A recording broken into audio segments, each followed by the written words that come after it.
On en parle. Votre émission de conso et de service sur RTS La Première. On va parler du personnel de maison. Employer du personnel de maison, ça demande d'assumer des responsabilités importantes qui sont souvent négligées. Eh bien, c'est le thème de notre guichet, François Jeannet. C'est ça. Qu'on fasse appel à une femme ou un homme de ménage, à une baby-sitter, une aide à domicile, pour les travaux occasionnels ou réguliers, tout cela doit suivre des règles précises et il y a lieu de tenir compte d'un salaire minimum, de déclarer ses salaires aux assurances sociales, de prévoir une assurance accident, éventuellement de rédiger un contrat, et les enjeux liés à ces règles sont importants pour éviter sous-enchère salariale, précarité et lutter aussi contre le travail au noir. Ce n'est pas facile de gérer toutes ces questions tout seul pour quelques heures de ménage par mois. C'est pourquoi il existe des organisations qui facilitent les démarches. Voilà, des organisations comme les chèques emploi dont nous recevons deux représentants. Clotilde Fischer, bonjour. Bonjour. Bienvenue dans cette émission. Vous êtes vice-présidente de l'association Chèque emploi Suisse et responsable du projet Chèque emploi au siège roman de l'entraide protestante suisse à Lausanne. Et à vos côtés, Pascal Guillet, bonjour à vous. Bonjour. Vous êtes président de l'association Chèque emploi Suisse et directeur de TAC. Donc TAC, c'est Travail au clair. C'est quoi, Travail au clair, en deux mots? C'est simplement l'association qui s'occupe dans le canton de Neuchâtel des chèques emploi. D'accord. Donc chèque emploi, alors on utilise ce terme, mais ça peut changer d'un canton à l'autre parce qu'on parlait de chèque service. Muriel Mérat nous demandait si chèque service était un peu la même chose. C'est effectivement la même chose, ça dépend des cantons. Chèque service, c'est Genève. Chèque emploi, c'est plutôt les autres cantons romans. Vous allez nous retrouver sous différentes dénominations, top relais, tic-et-tac. Donc il y a chaque canton un petit peu sa dénomination de son chèque emploi. Mais c'est une organisation cantonale qui n'est pas liée à l'État en tant que telle. C'est l'organisation du travail de cette organisation qui comment ça fonctionne finalement, chèque emploi? Et à quoi ça sert? En Suisse romande. Oui, et à pour quoi ceux qui connaissent pas. Alors, à quoi ça sert? C'est déjà de déclarer et de donner une couverture sociale adaptée aux personnes qui viennent, qui font des travaux de proximité, et aussi aux employeurs d'avoir une couverture correcte en cas d'accident, y compris pour ses employés. Donc ça facilite la tâche de l'employeur et de l'employé qui est sûr que les choses sont dans les règles. À l'évidence, c'est très facile, c'est souvent une feuille A4 avec quelques renseignements qui permettent aux personnes, au chèque emploi, de déclarer ces personnes aux différentes assurances sociales. Quelle ampleur est-ce que ça connaît, notamment en Suisse romande, puisque chèque emploi n'existe qu'en Suisse romande, n'est-ce pas? On est à plus de 200 millions de masse salariale déclarée par année. Donc on vise maintenant le quart de milliard pour 2024-2025. Clotilde Fischer, ça concerne combien de personnes aussi, de gens employés sur une année dans différents ménages? Alors ça concerne un peu plus de 36 600 relations de travail en Suisse romande. Et comment on accède à chèque emploi en fait? Alors vous disiez on remplit un formulaire, mais est-ce que on peut le faire, disons, à l'insu de la personne qu'on emploie, ou est-ce que la personne qu'on emploie doit être au courant qu'on l'a déclaré à chèque emploi? Comment ça se passe, Clotilde Fischer? Alors en principe, la personne qu'on emploie doit être au courant qu'on la déclare. Donc après, ça dépend des systèmes. En tout cas, dans la plupart des systèmes, on peut s'inscrire en ligne, mais en général, il y a un accord à signer, et puis l'employé est prévenu qu'elle est déclarée par son employeur via les chèques emploi. Mais est-ce que vous mettez en relation des employeurs et des employés? Je veux dire par là, je chercherai quelqu'un pour faire le ménage chez moi. Est-ce que je peux m'adresser directement à Chèque emploi qui va trouver quelqu'un?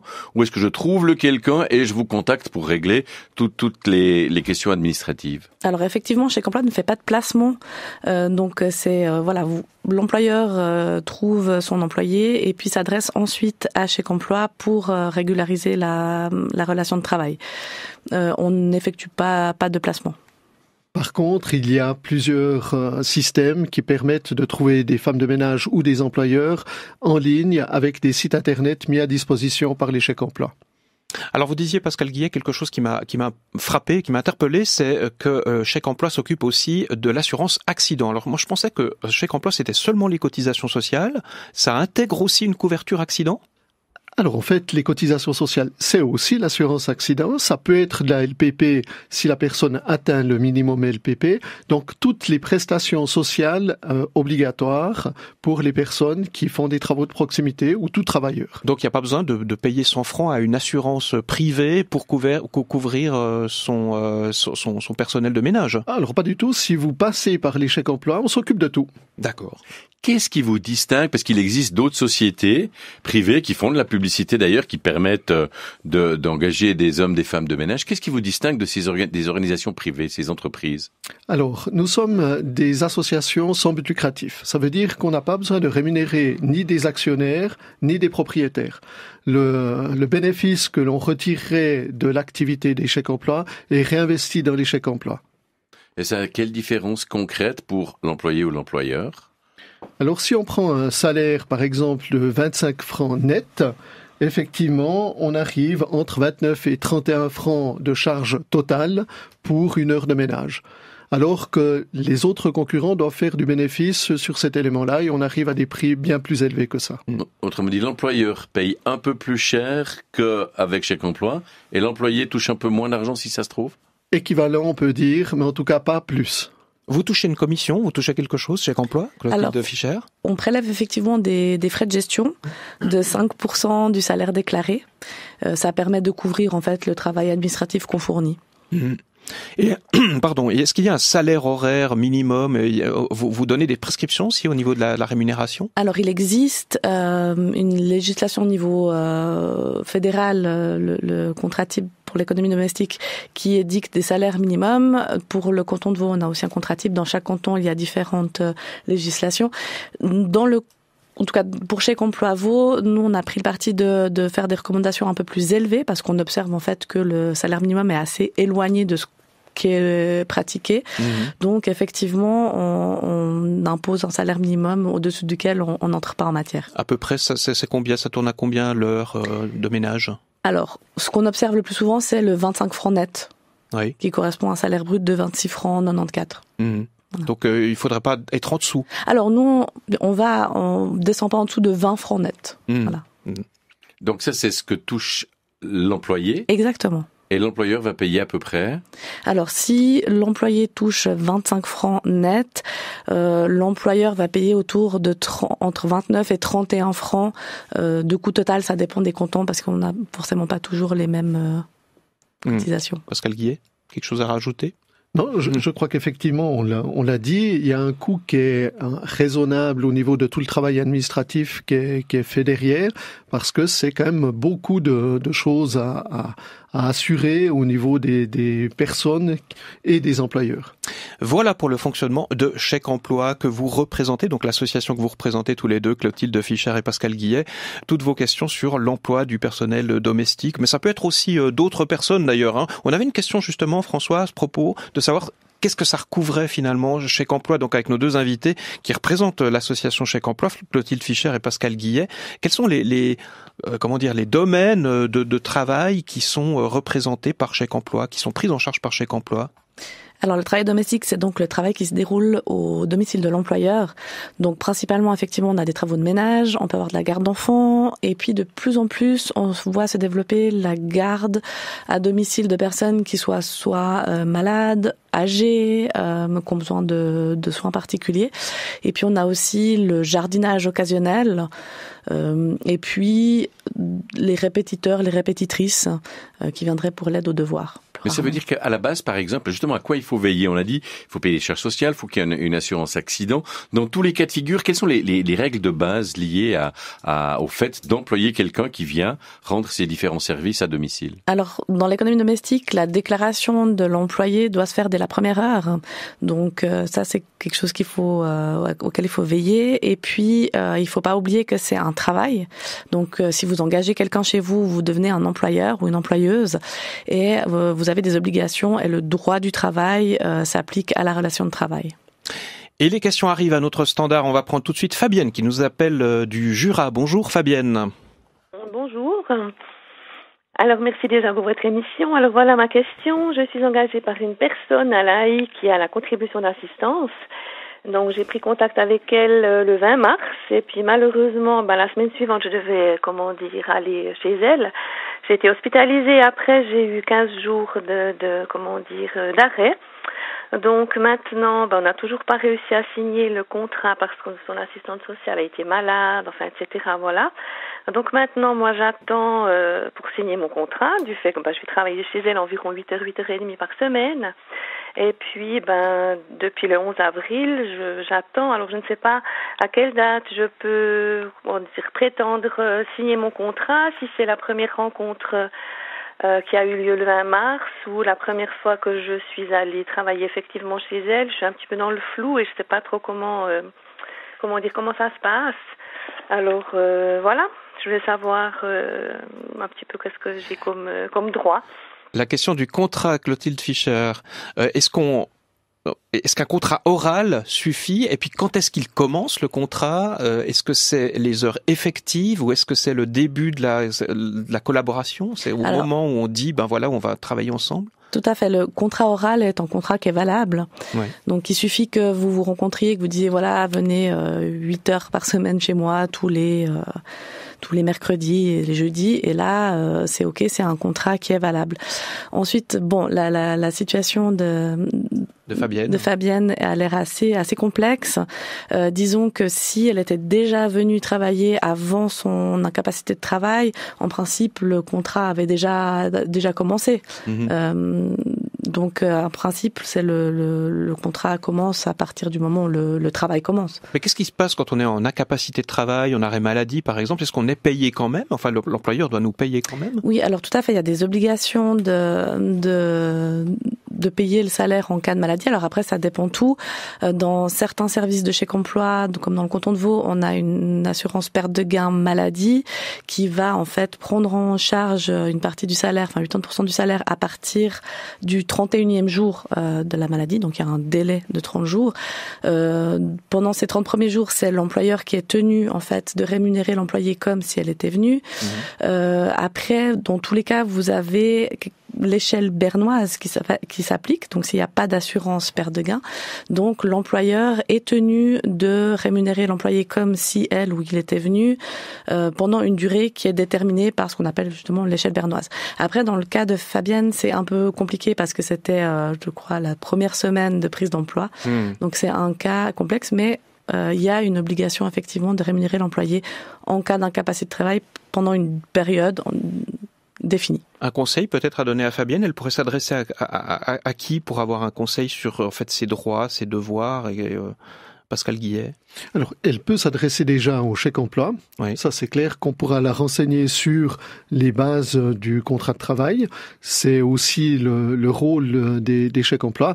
Maintenant, il y a toujours par canton souvent un soutien juridique qui peut être donné quand il y a un conflit du droit du travail. Mais en premier lieu, avant d'arriver dans un élément de conflit, il y a discussion avec l'employeur et avec les droits qu'elle peut prétendre. Cette petite nuance, justement, on parle de contrat. Faut-il véritablement, est-ce que c'est recommandé d'établir un contrat et de le signer formellement, ou est-ce que le contrat oral sur la base de l'usage peut suffire? Contrat oral pourrait suffire, mais il est vrai qu'il est bon de faire un contrat écrit parce que ça détermine un certain nombre de choses.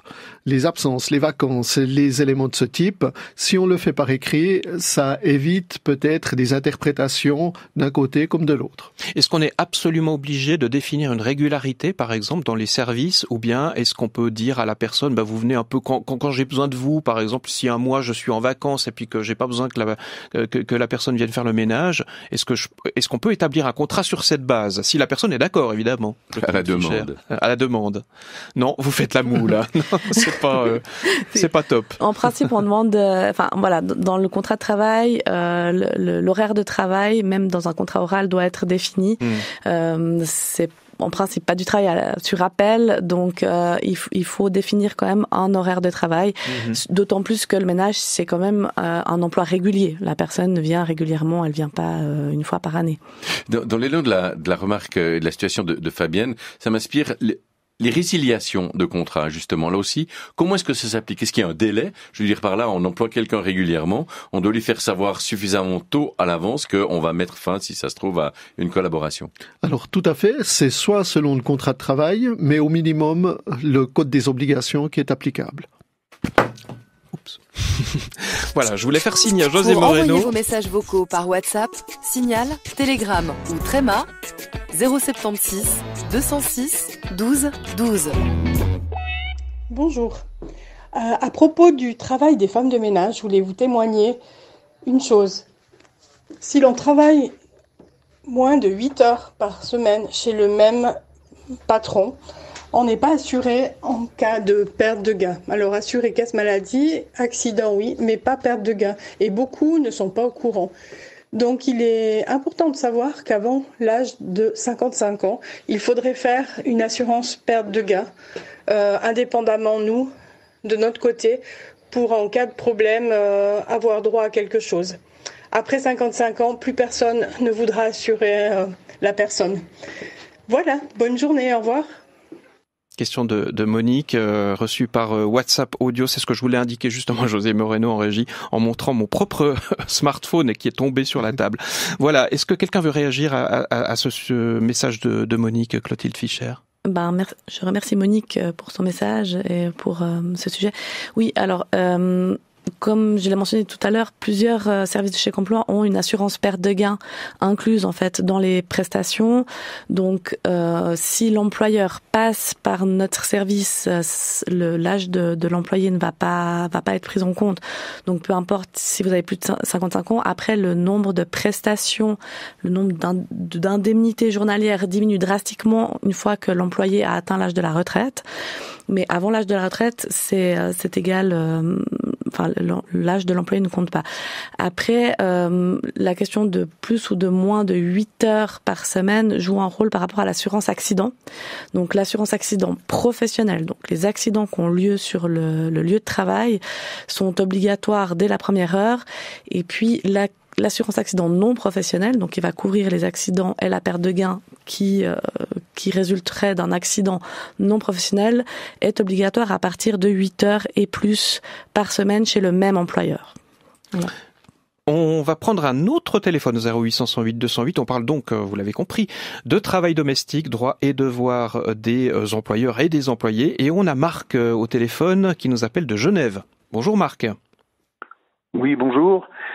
J'ai une question par rapport à une femme de ménage que j'emploie de façon relativement peu d'heures, c'est environ entre 2 et 4 heures tous les 15 jours. C'est quelqu'un qui travaille chez moi depuis de très très nombreuses années, avec qui on a une relation amicale vraiment qui est bien placée. Et puis cette personne ne veut pas qu'on la déclare parce que elle travaille, elle a un autre emploi à temps partiel chez un employeur, mais qui n'est pas du tout dans le domaine du ménage, et qui semble-t-il, elle a des poursuites en cours et donc elle ne veut pas être déclarée parce que si elle veut pas que son salaire, évidemment, soit notre salaire qu'on lui verse, soit saisi par les poursuites. Et la question que je voulais savoir, à laquelle je souhaitais avoir une réponse, c'est de savoir si avec chaque emploi, ce risque existe ou si ou non, quoi. Est-ce qu'elle va être déclarée? Est-ce qu'elle sera, révélée aux poursuites? Et c'est un petit peu ce qui lui fait peur, c'est ça? Exactement, c'est exactement ça, oui. Alors, on se regarde, Clotilde Fischer, Pascal Guillet qui veut répondre. Non, la question, Fischer. On entend assez souvent effectivement des employeurs ou des employeuses qui cherchent une employée ou un employé et l'employé ne désire pas être déclaré pour plusieurs raisons. Là, par rapport à la question des poursuites, c'est évident que si on déclare le travail au chèque emploi, il peut y avoir une saisie. Il peut y avoir, oui. Après, les poursuites vont s'adresser à l'employeur, donc c'est pas le chèque emploi qui va opérer la saisie ou qui va, voilà, ça sera votre auditeur qui va devoir qui va devoir informer les poursuites si pose la question. Qu'est-ce qui se passe dans... Oui, Pascal Guillet. Oui, et peut-être encore un élément qui est essentiel, surtout pour votre auditeur, c'est que la personne, si elle n'est pas assurée en accident, s'il arrive un pépin à cette dame ou ce monsieur, il y aura des conséquences pour l'employeur qui peuvent être extrêmement fâcheuses, dans le sens où il sera redevable de toutes les charges que l'assurance devra payer, et c'est lui qui devra les payer. Et là, ça peut être des montants extrêmement importants. Donc, c'est quand même quelque chose qui est extrêmement important pour lui de déclarer ses travailleurs par ce biais-là. Mais est-ce qu'on peut moduler, par exemple, à garantir une assurance accident en cas de pépin, et puis d'être plus discret sur ce qu'est les créations AVS et autres assurances sociales? Alors, le travail au noir reste du travail au noir. Là, il y a quand même pas de négociation possible. Par contre, il y a un élément qui est extrêmement important, c'est que ça génère aussi des rentes pour ces personnes. Pas de déclaration, pas de rente. Et c'est là que ça peut être surprenant lorsque la personne arrive à l'âge de la retraite. Un petit mot dans l'élan sur le travail irrégulier, justement. À quoi s'expose employeur si on utilise quelqu'un qui est étranger, qui n'a pas de permis de travail, pas de permis de séjour, par exemple? Clotilde Fischer. Alors, tout travail doit être déclaré. Ensuite, le fait de déclarer un travail aux assurances sociales ne régularise pas la situation de la personne en Suisse. Mais on est punissable si on ne déclare pas justement son employé. Alors, si on ne déclare pas son employé, on est punissable, c'est du travail au noir, effectivement. Donc attention, voilà. Un guichet consacré au travail domestique avec nos deux invités, représentantes de l'association Chèque Emploi, Pascal Guillet et Clotilde Fischer, deux invités de François Janet, qui est à mes côtés. Et au bout du fil, aux 0800 108 208, on accueille Jean-Paul, qui nous appelle de Delémont. Bonjour Jean-Paul. Bonjour. Vous avez dit tout à l'heure que si j'emploie quelqu'un pour le ménage, je suis devenu un employeur avec toutes les obligations que ça sous-entend. Est-ce que le montant que je paye est déductible fiscalement dans ma déclaration d'impôt? Sinon, pourquoi pas? Parce que je suis un employeur. Clotilde Fischer. Alors, le montant que vous payez pour des prestations de ménage ce n'est pas déductible des impôts. Par contre, tout ce qui est garde d'enfants peut être déduit des impôts. D'accord. Pourquoi cette différence? Les frais de garde d'enfants sont de manière générale déductibles des impôts, y compris les frais de crèche, etc. Le ménage, non, ça ne fait pas partie de ce qui est déductible. Et les charges sociales qu'on verse pour l'employé? Non plus.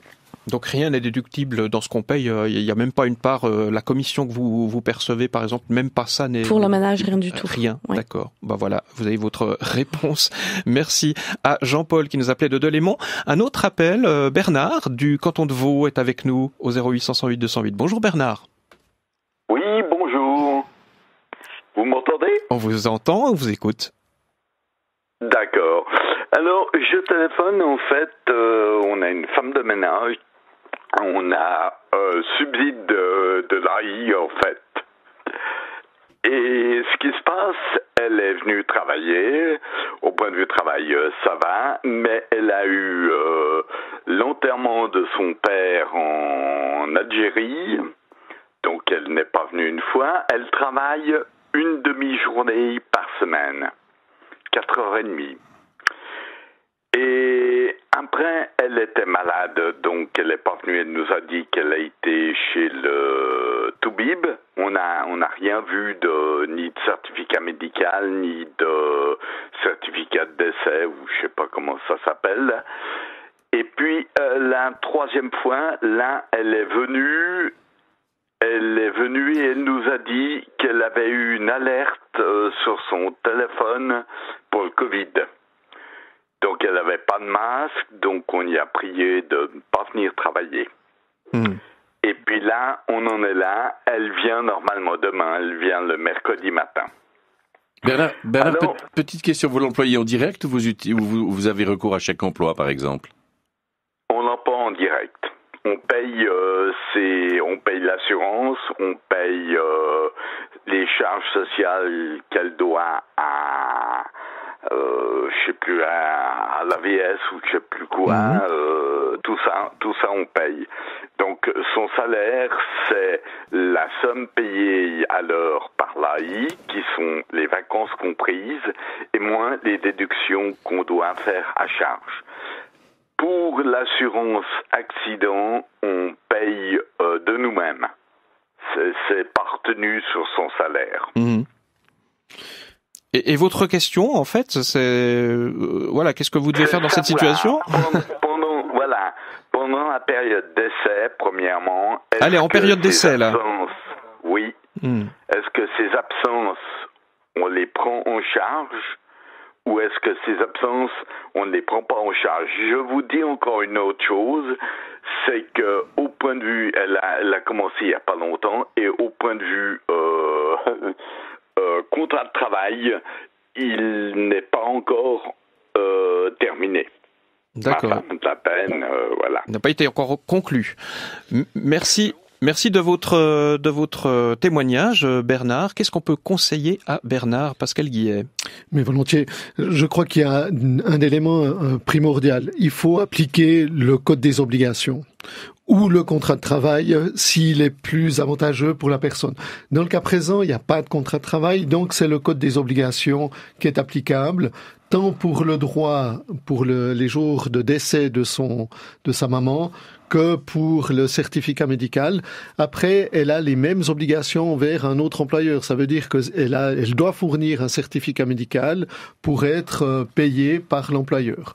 Pour être indemnisée, même sur ce travail qu'elle n'a pas pu accomplir parce que maladie, parce que cas de force majeure. Voilà, c'est un empêchement de travailler. En vertu du code des obligations, elle a un droit au salaire pour autant qu'elle fournisse les documents nécessaires que l'employeur peut demander. D'accord. La période d'essai, est-ce qu'elle peut, changer les choses? Est-ce qu'elle change le contexte, Clotilde Fischer? Est-ce qu'on pourrait dire à la fin de la période d'essai, écoutez, on n'est pas satisfait, du coup, on va pas vous engager?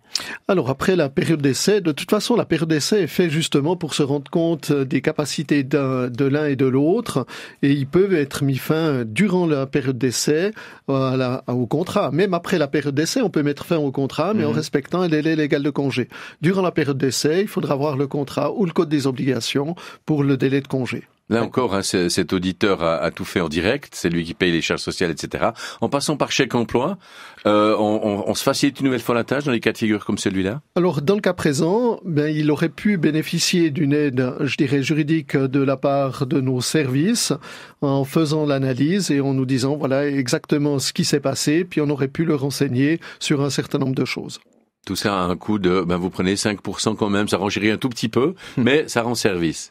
Disons que le 5% est vite investi quand on a des cas de ce type. Ça soulage des petits soucis justement administratifs. On a Marie-Madeleine de Morges qui nous demande, j'ai une femme de ménage 2 heures tous les 15 jours, quel pourcentage dois-je lui payer pour les vacances? Ah bah oui, la question des vacances, Clotilde Fischer. Alors oui, effectivement, la question des vacances, donc les vacances doivent être payées à l'employé, 4 semaines au minimum.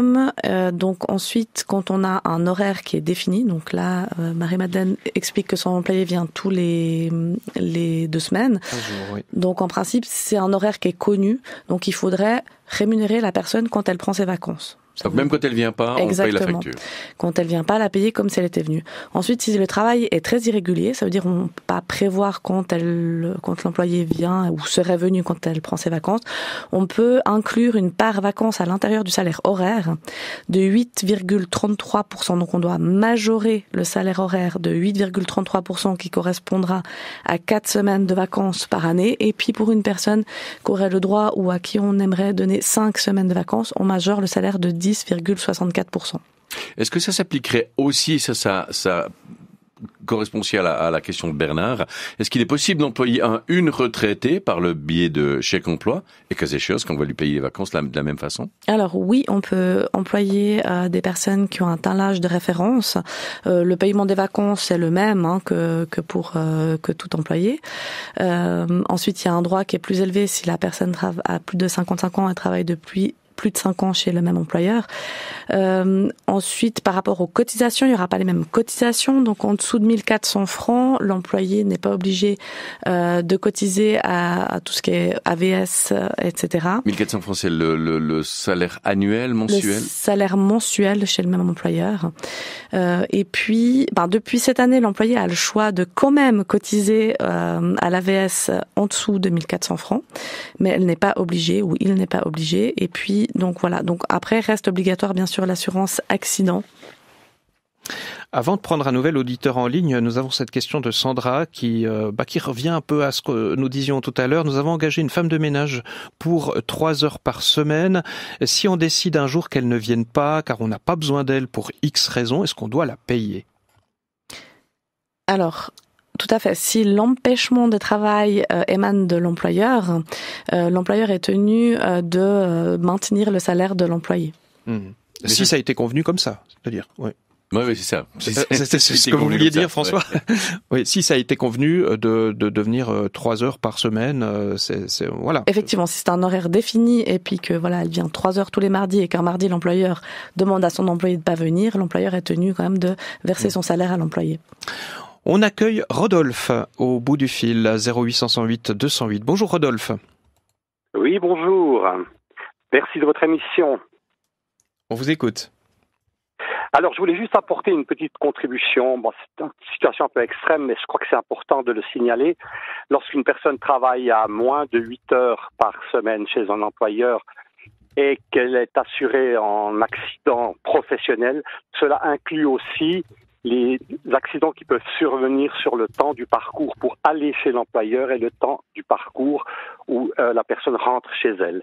Je pense que c'est important de signaler parce que c'est pas exceptionnel que cela arrive. Voilà, c'est la contribution que je voulais vous donner. Merci Rodolphe. Pascal Guillet. Oui, alors c'est quelque chose qui est effectivement très important parce qu'on voit qu'il y a un certain nombre d'accidents et particulièrement des périodes hivernales qui se passent sur le chemin pour aller chez l'employeur ou le retour. Est-ce qu'on peut payer quelqu'un en nature? Par exemple, vous venez faire des heures de ménage chez moi et en contrepartie, je vous donne des sons de piano, des sons de guitare. Alors il existe du salaire en nature, mais c'est pas vraiment de ça dont il s'agit. C'est-à-dire, c'est plutôt pour les employés qui vont prendre les repas chez l'employeur ou qui vont même loger chez l'employeur. Il y a des tarifs qui sont définis par la caisse AVS et qui vont entrer dans le salaire brut de l'employé comme du salaire en nature. Mais il s'agit vraiment de prestations comme des repas ou du logement. Il n'y a pas d'échange de troc. Il est 9h45 au guichet d'On en parle. Travail domestique, employeur, employé, vos droits, vos devoirs, la rémunération, la déclaration. On répond à toutes ces questions encore jusqu'à 10h avec nos deux invités, Clotilde Fischer et Pascal Guillet de l'association Chèque Emploi Suisse. Le guichet d'On en parle, 0800 108 208. Mais c'est surtout au 0800 108 208 que nos auditrices et auditeurs se manifestent, comme par exemple Jean-Sébastien qui nous appelle de la Tour de Paix. Bonjour Jean-Sébastien. Oui, bonjour, merci à vous pour votre émission. C'est très très intéressant d'apprendre toutes les conditions qui existent pour protéger quelqu'un qui vient au fond faire du travail chez vous. Et par contre, je voulais quand même juste signaler une chose. Quand on recourt par exemple à l'aide d'une connaissance, quelqu'un qui n'est pas forcément un employé, qui vous vient faire un petit peu de travail parce que j'arrive pas à faire certaines choses, il est vrai que après, si je la paye, ça c'est mon problème, comment je la paye aussi, mais j'ai trouvé fort intéressant de la part d'une compagnie d'assurance qui un jour, l'assureur était là, je devais discuter des choses et il m'a demandé c'est qui cette personne, voilà, j'ai expliqué et il m'a dit attention, tu ferais bien de faire une assurance tiers aidant, étant donné que c'est simplement un arrangement avec quelqu'un qui vient te faire une fois un petit service de ci et de ça. Par exemple, je sais pas, je demande à mon voisin qui peut me changer l'ampoule au plafond, le gars il se casse la gueule, il est couvert comme tiers aidant et il n'y a pas de nom sur le contrat, ni de monsieur ni de madame. La seule chose c'est qu'il faut respecter un maximum d'heures par mois, ce qui est pas très grand, mais qui peut couvrir en cas d'accident à la maison. Merci de cette remarque, Jean-Sébastien. Assurance tiers aidant, en fait, c'est vrai que c'est un cas de figure qui peut arriver. C'est fréquent, Pascal Guillet. Alors, ça peut arriver, effectivement, si c'est pour changer une ampoule, si c'est pour donner un tout petit coup de main. Faire des courses. Voilà, ouais. Mais que c'est pas régulier. Et ça, c'est déjà cet élément-là. Et puis qu'il n'y a pas une certaine importance. Changer une ampoule, c'est peut-être 10 minutes, un quart d'heure. Et là, effectivement, il y a un certain nombre de compagnies d'assurance qui proposent des couvertures accidents complémentaires pour vraiment ces coups de main. On peut plus appeler ça du travail, mais des coups de main. Chloé, par WhatsApp, nous demande pourquoi est-ce que les personnes qui souhaitent se lancer dans ce travail domestique ne prennent pas le statut d'indépendant. Quel avantage y aurait-il pour ces employés de devenir indépendants et à ce moment-là de régler eux-mêmes leurs services, de facturer leurs services et de régler leurs assurances sociales? Alors, il y a un certain nombre de personnes qui le font. Ça veut dire effectivement qu'elles prennent aussi le risque d'entrepreneur avec un certain nombre d'obligations d'employeur. Ça veut dire qu'effectivement, elle doit s'affilier en qualité d'indépendante, payer des cotisations en qualité d'indépendante. Donc, il n'y a pas le même statut de travailleur. Et là, effectivement, si elle tombe malade, par exemple, c'est sa propre assurance qui doit intervenir. On a cette question d'Isabelle qui nous dit si un accident arrive sur le lieu de travail, qu'en est-il des salaires des autres employeurs si l'employé travaille dans différents ménages? En effet, quelle assurance va entrer en matière? Alors là, il y aura une négociation, une discussion avec les assureurs. La plupart du temps, on n'a qu'un assureur pour les chèques emploi. Donc, on assure tous les employeurs qui sont chez Chèque Emploi ou sur un autre canton auprès d'un seul et unique assureur. Si vous avez quelqu'un qui effectue de nombreuses, presque en plein temps, chez différents clients qui passent par Chèque Emploi, l'assurance accident, elle est comprise parfois professionnelle et non professionnelle à partir d'un certain volume d'occupation. Comment ça se passe chez vous, Clotilde? Alors c'est par contrat, ça veut dire que même si l'employé, ce qui est effectivement très souvent le cas, cumule un certain nombre de contrats, l'assurance accident non professionnel ne va entrer en vigueur que si on a 8 heures de travail par semaine au minimum chez un seul employeur. Le travail domestique au guichet, on en parle encore quelques minutes avec Pascal Guillet, Clotilde Fischer de l'association Chèque Emploi, invité donc de François Janet à ce guichet. Donc pour répondre à vos questions, on accueille Fernando qui est au bout du fil du canton de Vaud. Bonjour Fernando. Oui, bonjour. Alors je voudrais savoir si les chèques emploi prennent en compte une sorte de notion de fonds de prévoyance pour la personne qui travaillerait chez nous. Si ces chèques emploi si l'assurance qui est conclue avec eux prend en charge le salaire en cas de maladie et pas en cas d'accident, j'ai bien en cas de maladie. Et troisièmement, si cela prend en compte aussi la retenue à la source sur le salaire. Parce que nous avons engagé une personne, il y a 2-3 ans en arrière, on avait fait un contrat à 40%, il venait 2 jours par semaine, on avait fait tout dans les règles, on avait été à la Fédération patronale vaudoise, on a rédigé, on l'a inscrit aussi au fonds de prévoyance de là-bas, et puis la personne est tombée malade, donc c'était pas un accident, elle est tombée malade, et à notre grand étonnement, la personne en fait s'est adressée, on croyait qu'on était assuré parce qu'on avait une assurance, ça s'appelait assurance perte de gain, et on nous a dit que ça couvrait seulement quand elle partait au service militaire, ce qu'elle faisait pas parce que c'était une personne étrangère. Donc ça nous a servi à rien, ça dans notre poche. Et puis le deuxième truc, c'est qu'on a été rappelé après pour l'impôt à la source, on a complètement zappé qu'il y avait ça à faire. On a dû a posteriori remplir tout un truc sur l'impôt à la source mois par mois, en sachant si sa femme travaillait ou pas, s'il travaillait ailleurs. Enfin, c'était très très très compliqué, très ennuyeux. Alors est-ce que ceci est pris en compte par le chèque emploi? Alors, 3 points dans votre question, Fernando. Je cite donc le deuxième pilier, la LPP, est-ce que c'est couvert? Il y a la couverture maladie et puis l'impôt à la source. Qui veut répondre? Clotilde Fischer. Je me permets de répondre puisque c'est un auditeur vaudois. Donc, pour la question de l'APG, l'assurance perte de gain, service militaire, en fait, l'APG qui figure dans les cotisations à la caisse d'assurance sociale, ce sont effectivement l'assurance perte de gain pour le service militaire ou le congé maternité ou paternité actuellement. Donc ça ne va effectivement pas couvrir l'employé en cas de maladie.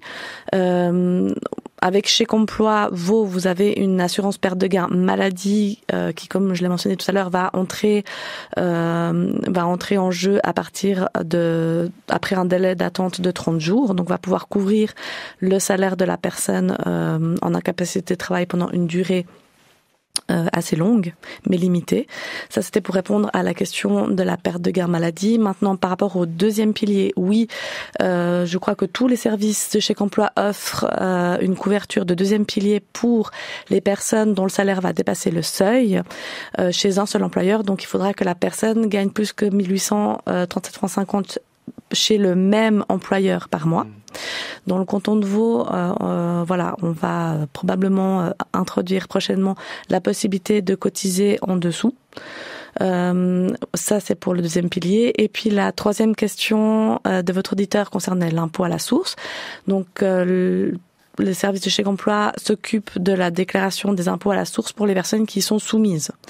Donc en Suisse, les personnes qui sont soumises à l'impôt à la source sont les personnes qui ne sont pas suisses ou qui n'ont pas de permis C ou qui ne sont pas mariées avec quelqu'un qui serait suisse ou qui a le permis C. Donc pour ces personnes-là, on va s'occuper de la déclaration à la source de l'impôt. Quelle utilité, cas échéant, de souscrire une assurance responsabilité civile? Peut-être pour l'employé, si ça se trouve, si il fait des dégâts dans l'habitation chez l'employeur qui l'occupe. Ça peut être recommandé? C'est une bonne question, je dirais. Là, il y a effectivement, si l'employé, dans le cadre de son travail,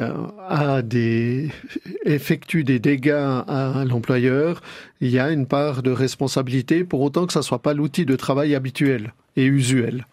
Si effectivement il y a une destruction par rapport à un travail habituel, là, c'est aussi la responsabilité comme l'employeur qui met à disposition l'outil de travail usuel.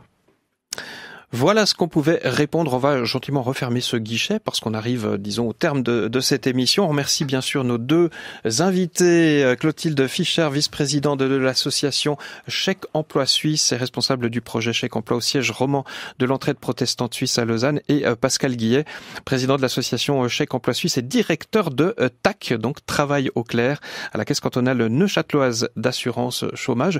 Merci à tous les deux. Peut-être juste un dernier mot parce qu'on a une question qu'on n'a pas eu le temps de prendre de Hélène Diverdon qui en fait a demandé un formulaire à la Caisse cantonale vaudoise de compensation et puis elle est surprise d'entendre qu'il y a une autre façon de faire, justement les chèques emploi. Qu'est-ce qui finalement pèse dans la balance entre chèque emploi ou bien faire directement les démarches nous-mêmes? Clotilde Fischer, peut-être juste alors c'est la simplicité le chèque emploi. Ça veut dire si vous passez par la caisse, vous allez devoir en fait vous-même établir un relevé des salaires. Vous allez devoir ensuite faire vous allez devoir faire la déclaration, transformer en brut, tandis que voilà, Chèque Emploi, tous les salaires sont comptabilisés automatiquement. Vous avez des fiches de salaire automatiques, un certificat de salaire, voilà. C'est beaucoup plus simple. Tout se met à jour s'il y a des toutes les assurances sont les comprises. Voilà. C'est ça qu'on pouvait répondre peut-être à Hélène. Merci à tous les deux. Demain, un autre guichet voiture autonome. Est-ce que nos routes et notre législation est prête à faire face aux questions que soulèvent ces voitures qui se conduisent toutes seules? Vos questions, vos interrogations, vos témoignages, peut-être à onenparle@rts.ch. Vous pouvez aussi nous envoyer un vocal, WhatsApp ou autre au 076 206 12 12. Et puis bien sûr, notre ligne sera ouverte, le 0800 108 208, pour poser vos questions directement à l'antenne. On en parle. Philippe Gérard.